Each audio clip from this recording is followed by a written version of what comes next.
Hey, what's up? It's your girl Tunes, and today I'm here to talk about evil and how evil can take many different forms, including an 8-year-old Lamilton Taeshawn. These are their stories.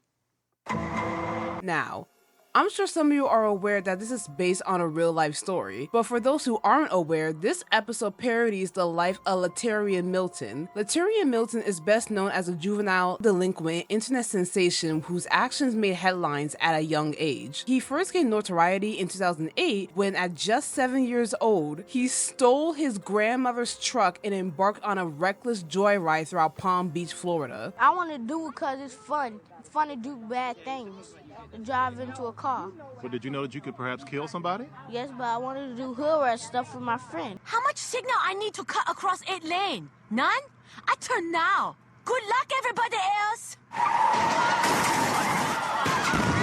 His story captivated the media and public, leading to widespread attention, memes, and even an episode of the animated television series The Boondocks. However, his life took a darker turn in later years, culminating in his 2017 arrest for carjacking and robbery. The episode begins with an interview with Lamilton Taeshawn, a pathological, rebellious 6-year-old Antichrist. Antichrist? The interviewer asks him many questions about how he hurts others and why he did evil things, to which he responds, Because it's fun. It's fun to do bad things.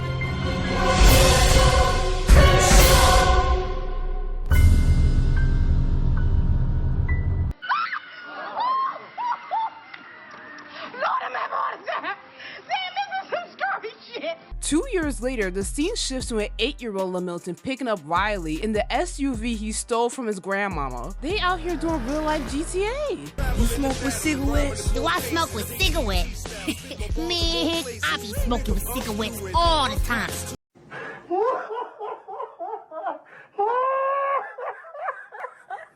Lamilton obliterates a lot of obstacles in his path, but the SUV stops when it hits a speed bump at high speed and falls to the ground. The police circle the car ready to light that hoe up, but when they see the driver and passenger are young children, they drop their weapons.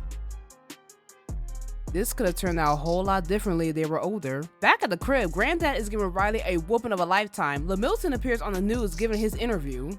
Lamilton, what about the people you could have hurt? I don't care nothing about those people. I wanted to do hood rat stuff with my friends. My mama would have given me a full 360 head slap and my funeral would have been right there at that parking lot. To apologize, Lamilton and his grandmama showed up at the Freeman residence. How the hell do you get my address? I don't want you anywhere near me. Granddad, don't you let them in. Don't you let them in.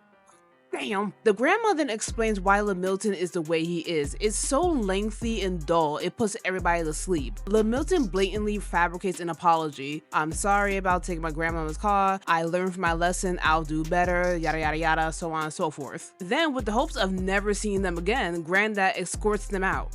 A few moments later. Lamilton Taeshawn is back in the news. 2 weeks ago, he achieved nationwide fame for stealing a car at the tender age of 8. And now he's assaulted his grandmother at a local Wally Mart. Not even 2 weeks later, a new story of Lamilton beating his grandma for not buying him fried chicken. I'll be damned if I'm in my 60s and my grandson is beating me up. He needs that Medea style of punishment expeditiously. Oh, please do it. Please hit her. Please, I want to see you do it. The hell wrong with you? Hit her, you Put your hands on. Despite all the warnings and ass beatings Granddad gives him, Riley and Lamilton quickly start causing chaos for the town's residents. Ooh, the way I would have been pissed. They use paint guns loaded with urine and hot sauce. Whose pee is it? To mow down onlookers and then dump things like a flaming bed and a doll over bridges to impede traffic and cause several accidents. Should she suffer? All right, clap if you think she should suffer. After being menaces to society, Riley is tired and ready to head home. But Lamilton was like, hold up fam, I want to do more bad things. Riley appears caught off guard by Lamilton's sudden outburst of rage. In an attempt to make amends, Lamilton invites Riley to watch movies at his house. That's a red flag, you should have just went home. The two start seeing violent, highly graphic R-rated films. They disturb Riley, who wonders why Lamilton likes such movies. Lamilton's response, I like watching people get hurt. It looks fun to me. I want to hurt people. I'm scared. I don't know what was that, guys, and I didn't do that. I'm scared. Okay, future Michael Myers. Lamilton comes back and points a gun at Riley. Where did you get a gun? At this point, this is just parental negligence on the grandmother. 1, you know your grandson is evil. 2, he physically assaulted you over some fried chicken. 3, leaving the gun in a place where he has access. And 4, he shouldn't be home alone by himself considering his recent behavior. Lamilton says he intends to use it to rob and harm people. America's next future serial killer, ladies and gentlemen. Riley tries to leave since he believes the notion is ludicrous, but Lamilton blocks him and puts pressure on him with the gun. Bitch, I said we're gonna do bad things. Nut the fuck up. Police! Police! Help! Police! Help! Police! Help! Help! Police! Help! Dr. Dumis.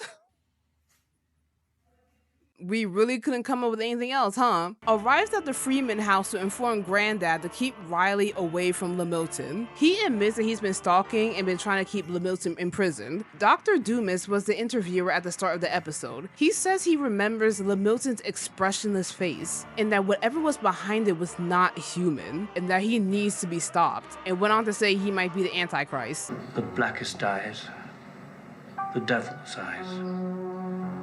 I spent 8 years trying to reach him, and then another 7 trying to keep him locked up because I realized that what was living behind that boy's eyes was purely and simply evil.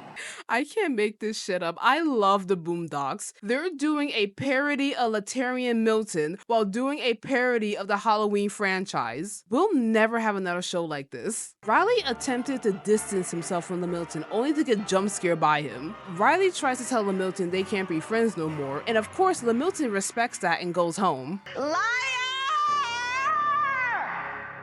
Liars! Liar! Nah, I'm just kidding. He shows him the blicky. Did I say we can't be best friends? We hella best friends. We bad boys for life. We ride together and we die together. The two then reach the home of this woman who Lamilton intends to rob. Riley is startled as a guard dog begins to bark. The dog is then shot by Lamilton. Oh hell no, it's on sight for this little boy. Riley questions him, why did you murder the dog? Despite being shackled and unable to reach them, Lamilton claims that the dog attempted to bite him as justification.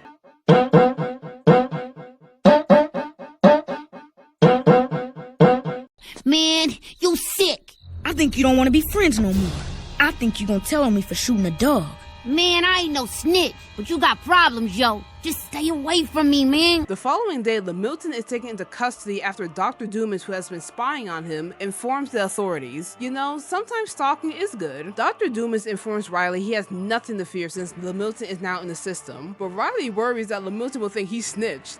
A few moments later. Get the fuck out of here! Wannabe ass mini Michael Myers.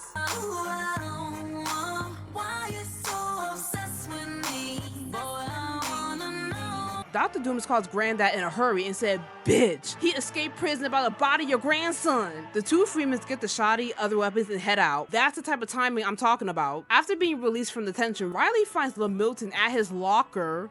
She doesn't even go here. Thinking Riley has snitched on him, Lamilton threatens him with a gun. He said, you fake braid-ass little hoe. I know you snitched on me. That's why I got this block, and you gonna be my bitch. Let's go hang out like we used to. Really? You promise? Yeah, we'll do whatever you want. Okay, cool. Riley, having enough of this BS, body slams him into the ground, knocking the gun out of his hand and across the hall. After grabbing the gun, Riley flees to the school's rooftop. I honestly don't know why Riley's gonna pop a cap in his knees, but suspenseful drama, I guess. A fist fight breaks out after Riley tosses the gun into the forest on the opposite side of the school rooftop. Uncle Ruckus, no relation, who works as a janitor, clumsily enters and leaves. Ruckus! Hey, what's going on here? What's going on over there? Oh, just two niggas killing each other. Proceed. Shout the season, man. Honestly, I shouldn't be surprised by that. Riley gains the upper hand in this fight as a result of this diversion. Lamilton is now hanging off the side of the roof. Riley, doing a Beyonce, tries to save Lamilton. Yo, your fat ass ate way too much Popeye's chicken. I can't hold on. Lamilton expresses regret and vows to stop trying to kill Riley, saying that it was out of pure rage and that he doesn't want to die. Granddad Huey and Dr. Dumis finally arrive at the rooftop. After that, Dr. Dumis rushes past the Freeman family like he's the Flash. It forces Riley to release Lamilton's hand, leading him to fall to his death. Long live the king.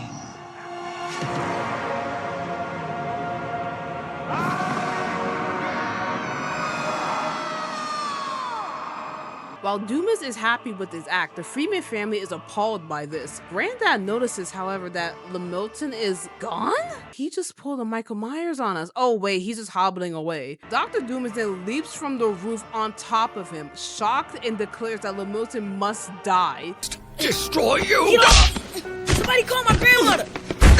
Well, after that, Granddad leaves for home thinking that the conflict is finally over. As he is leaving the roof, another child asks Riley whether he has any cigarettes. Oh, I'm sorry. Does he have any cigarettes? Oh shit. Here we go again.